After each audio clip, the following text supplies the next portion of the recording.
So scientific research is always requesting more data, more precise data, and more complex mathematical analysis of all this data. Obviously, this has a cost, an environmental cost, and we can have a look at the physics because it is the most ancient science, where we can now see how huge are the tools needed by physicists. You can look at satellites, for instance, but also for physics particles. The most caricatural example is the Large Hadron Colliders, which require billions of euros to be built. So of course a very large amount of energy has been invested in it, and the use of this tool is very demanding in electricity, about one nuclear reactor. And if you make the computations, you can obtain that the environmental footprint of physicists working with this tool is about 1,000 times higher than the one of someone living in Western countries. So a very huge environmental impact. And we can see now in ecology a very clear example of the change and increase in the environmental footprint. Miniaturization on electronic allows now to monitor many things, many parameters. You can see how GPS can be used to follow organisms during months across the planet, or how metabolic rate and other properties can be followed during bird migrations and so on.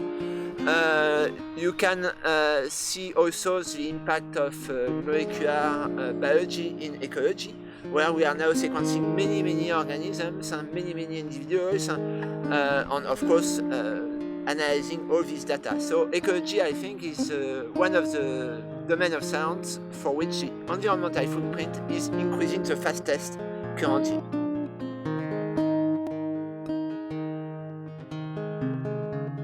Obviously, knowledge presents advantage, but has a cost. So it is quite difficult to know the relative advantage of the relative importance of advantage and cost. I think it's a very general question of the usefulness of new knowledge. Because if we have a new knowledge useful for conservation biology, for instance, is this knowledge can be used correctly. For instance, can be used correctly because we are unable to communicate this knowledge to other people, and especially to politicians. Can this knowledge be efficient against powerful economic and financial interest, for instance? So we have really problems about the potential usefulness of knowledge, especially in conservation biology, because there is a high risk that that this knowledge will not be correctly used, and will in fact be used as an alibi. We have a very good example recently for birds in Europe, for which conservation efforts has been made for some endangered species, rare and endangered species, but without any care of the most abundant species. On a survey of the species abundance over the last 40 years in Europe revealed that the endangered species progress a little bit, and that the abundant species decrease a lot. So on average, it is not good for birds, despite the efforts and the progress in the knowledge for conservation.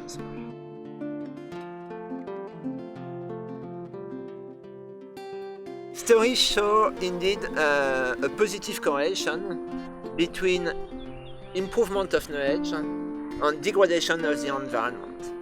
You can take the example of biodiversity. 2 centuries ago we have a relatively poor knowledge of biodiversity, but the biodiversity is not really endangered. Now we have a very good knowledge of biodiversity, not perfect, but very good knowledge, and biodiversity is clearly in danger, and this is true for many other domains. So of course correlation is not necessarily causation. So the main problem is, do we have some causation? So at least we have some causation due to the point discussed previously, the increasing footprint, environmental footprint of research, but also probably because the knowledge we are producing now is too complex to be adequately used in human and democratic societies. And finally, I think one very important problem that can explain the causation is the problem of the knowledge ideology. We will work and find a solution to a given problem, but without changing our way of life. And I think that in many cases it is just ideology and not science or fact.